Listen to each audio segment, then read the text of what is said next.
Messieurs, dames, bonsoir et bienvenue dans cette nouvelle édition du journal sur IK TV. Un seul titre au sommaire. Soutenance de mémoire des étudiants en master à l'Université de Kara. Toutes les images dans un instant. Encore une fois, bienvenue et merci de votre attention. Après 2 années de dur labeur, les étudiants inscrits en parcours master à l'Université de Kara ont démarré la soutenance de leur mémoire de fin de parcours le lundi dernier. Victor Kwaneke, Fortune Kuyao, reportage. Inscrits en master dans les différents départements de la Faculté des Lettres et Sciences Humaines, ces étudiants ont entamé une série de soutenances de leur mémoire de fin de parcours le 28 octobre dernier. Ces soutenances qui marquent la fin de leur cursus masteral se sont déroulées au campus sud. Nous avons eu 23 candidats et sur ces 23 candidats, 20 ont soutenu, dont 5 filles. Les soutenances se sont déroulées dans de bonnes conditions. On a noté une forte mobilisation des étudiants et enseignants. Les jurys ont fait leur exercice, leurs travaux et toutes les activités de la semaine qui ont commencé depuis le 28 octobre 2024 s'est achevé très bien. Un tel sujet est très pertinent pour le domaine de la description linguistique et pour la connaissance de l'évolution de la langue selon sa variation qui peut dépendre de la géographie et d'autres facteurs aussi. Ici, c'est le cas, parce que Tankwa-Yabou se trouve dans la zone, dans la préfecture de Dakin, qui n'est pas directement mitoyenne de la préfecture de Doufelgou, de laquelle relève le palais Lamba originel, celui de Fallé. En effet, à travers cette série de soutenances, ces étudiants inscrits en 2022 ont défendu le contenu de leurs recherches devant d'éminents membres du jury. Leurs présentations ont porté sur des thématiques aussi riches que variées. Au terme, la plupart des candidats s'en sont sortis avec de bonnes mentions, signe d'une formation bien reçue et d'un travail bien fait. Cette étude vise à relever principalement les éléments de convergence et de divergence qui existent entre le lama de Tankwa-Yabou et le lama de Defalé, vu que le lama de Tankwa-Yabou est parlé dans la préfecture de Bassar et donc qui partage une aire géographique avec les langues gourma de la branche Oti-Volta. Je suis très heureux ce matin parce que j'ai travaillé avec mes maîtres. On a travaillé tout ce temps, 2 ans de recherche et ça a été vraiment fastidieux, mais grâce à mes maîtres, je suis aujourd'hui maître avec une mention très bien. Nous avons travaillé sur le changement de parcours des étudiants à l'université de Kara, leur orientation vers la réorientation. Et l'importance de ce sujet, c'est de pouvoir permettre à ces étudiants-là qui peinent à pouvoir trouver leur route à l'université ou à faire leur choix de parcours, de pouvoir, à travers nos résultats, mieux s'orienter pour éviter les réorientations et les rallongements de cursus. Notons qu'avec ces soutenances, c'est une nouvelle aventure qui s'ouvre pour ces étudiants. Ils sont ainsi prêts à répondre sur le marché de l'emploi pour pallier au déficit de personnel qualifié dans leurs domaines respectifs.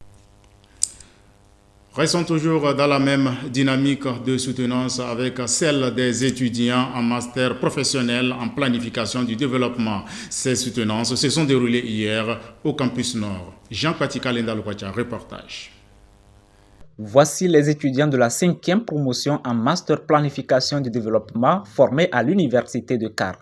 Ils ont soutenu leur mémoire de fin de parcours le 31 octobre dernier à la maison du combattant à Pia.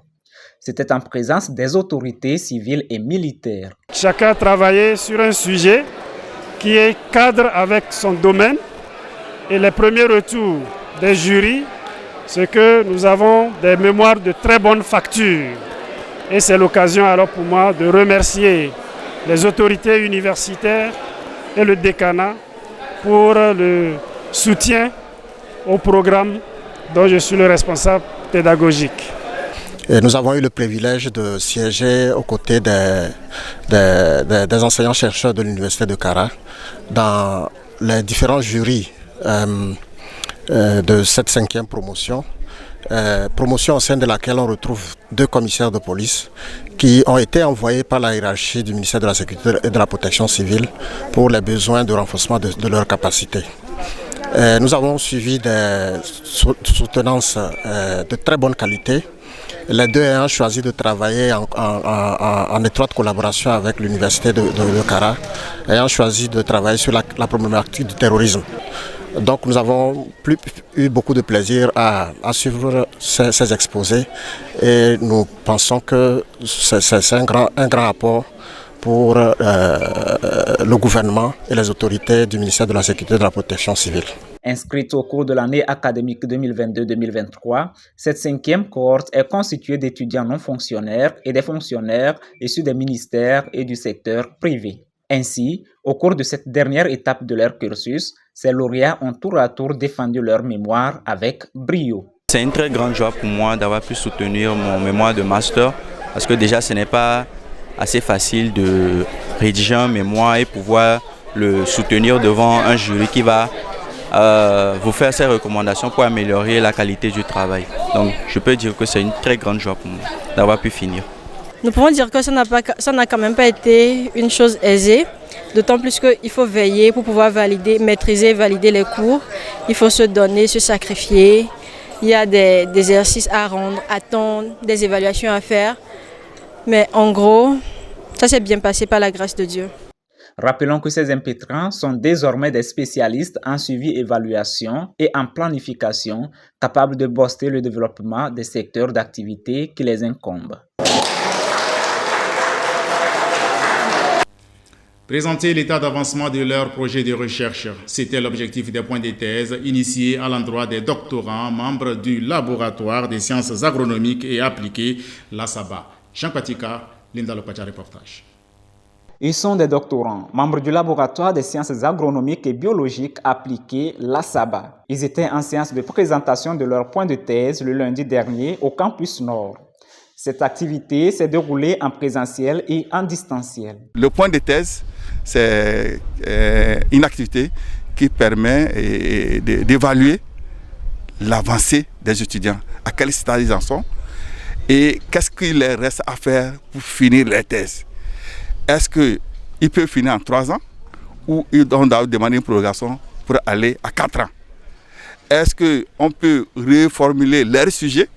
Puis c'est ceux qui sont toujours, surtout en première année, si on peut revoir selon le travail qu'ils ont défini qu'ils doivent faire, est-ce qu'il faut revoir ou non, ou bien il faut les laisser continuer jusqu'à la fin. Et les acteurs qu'ils ont planifiés, est-ce que c'est logique par rapport à leur thème? Est-ce qu'il y a une logique par rapport à leur thème? Ou bien il faut intervenir pour demander les modifications pour qu'ils puissent finir en 3 ans ou bien maximum en 4 ans.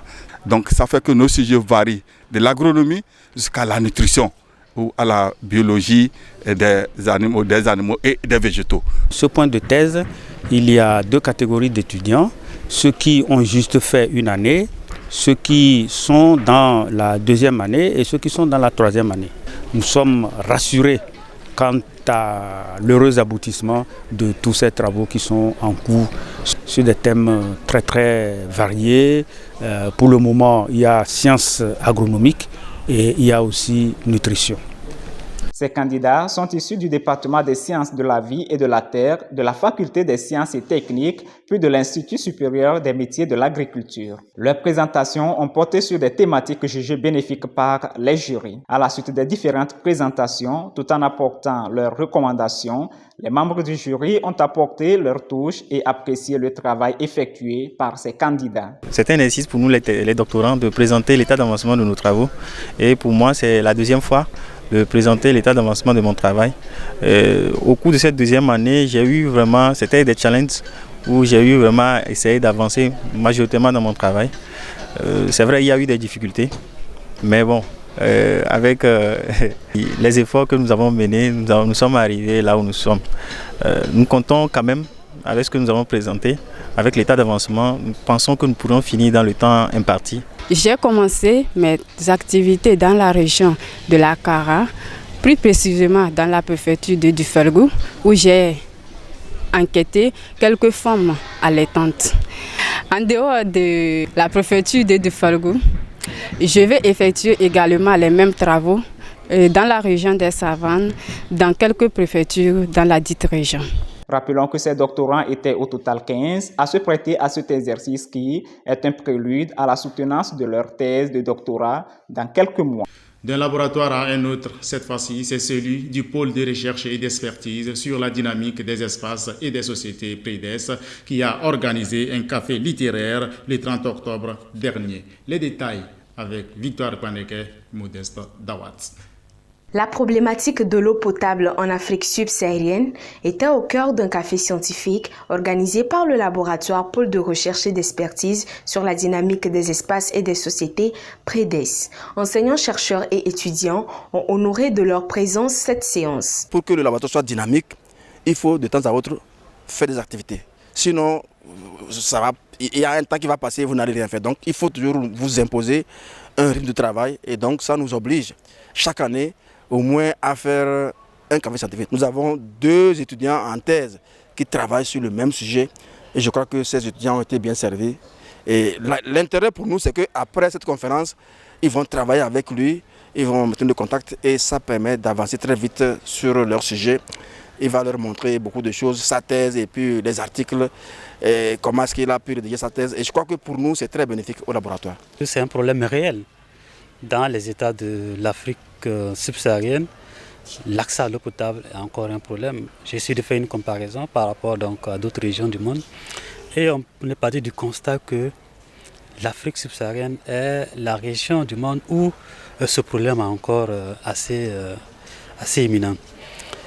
Parce que les taux d'accès sont relativement faibles, les investissements ne suivent pas, les communes à qui on a transféré donc les compétences dans ce secteur également n'arrivent pas à jouer pleinement ces compétences-là. J'ai voulu partager donc ce sujet avec donc les collègues de l'Université de Kara, avec les enseignants de l'Université de Kara, pour susciter encore plus de débats sur la problématique, mais également susciter des travaux de recherche sur le sujet.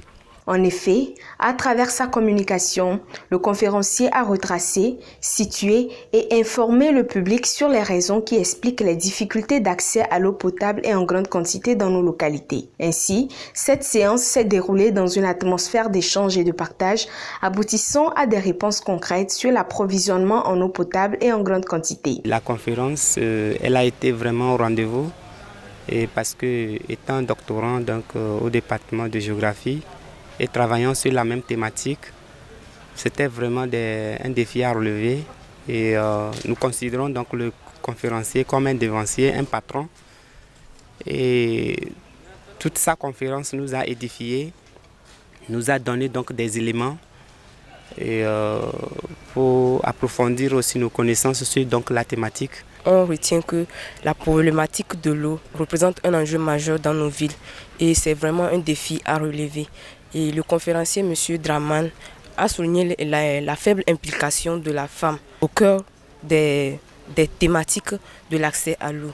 Pourtant, elle représente un acteur clé de l'eau. Notons que ce café littéraire est le 9e du genre organisé par le laboratoire PREDES depuis 2020. Rendez-vous dans les jours à venir pour d'autres initiatives. Pour finir, les femmes des groupements de crédit communautaire de l'Université de Kara étaient en séance de renforcement de capacités sur leur bien-être. Jacques Patika, Fortune Kouya pour plus de précisions.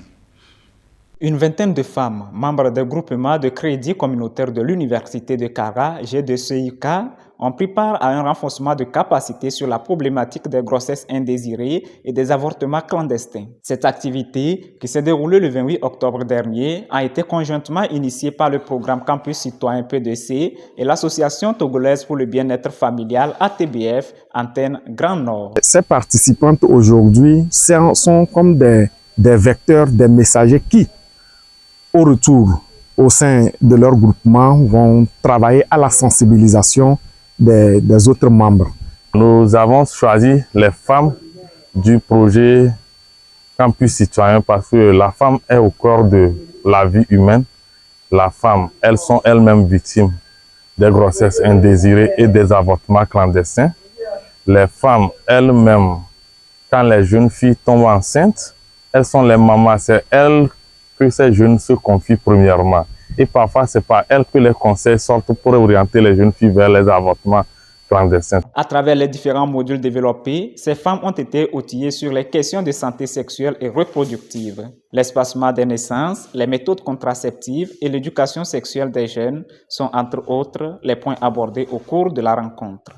Pour ma part, cette formation m'a beaucoup intéressée, car tout ce qu'on vient de dire, je vois dans mon environnement ce qui se passe. Les grossesses, les élèves tombent enceintes, les femmes comme nous au foyer, nous tombons enceintes après un an d'accouchement. On a parlé de l'éducation de la sexualité dans les foyers, et, les grossesses non désirées, les grossesses précoces non désirées. Et c'est ce qui est d'actualité de nos jours. Les élèves, voire dans tout le monde d'aujourd'hui, ça ne va pas. Dans les écoles, dans nos maisons, on doit toujours leur parler de l'éducation. Étant parent, je conseillerais à mes sœurs de commencer de parler de la sexualité à nos enfants très tôt. Avec ce renforcement de capacité, le programme Campus Citoyen, avec l'appui de ses partenaires, veut désormais intégrer le volet bien-être sanitaire aux communautés à la base bénéficiaires des activités du dit programme. Fin de cette édition, je vous en rappelle le seul titre au menu. De soutenance de mémoire des étudiants en master à l'Université de Karawala. C'est fini pour ce rendez-vous informationnel de la semaine. Merci de l'avoir suivi. Excellent week-end à toutes et à tous. Bonsoir.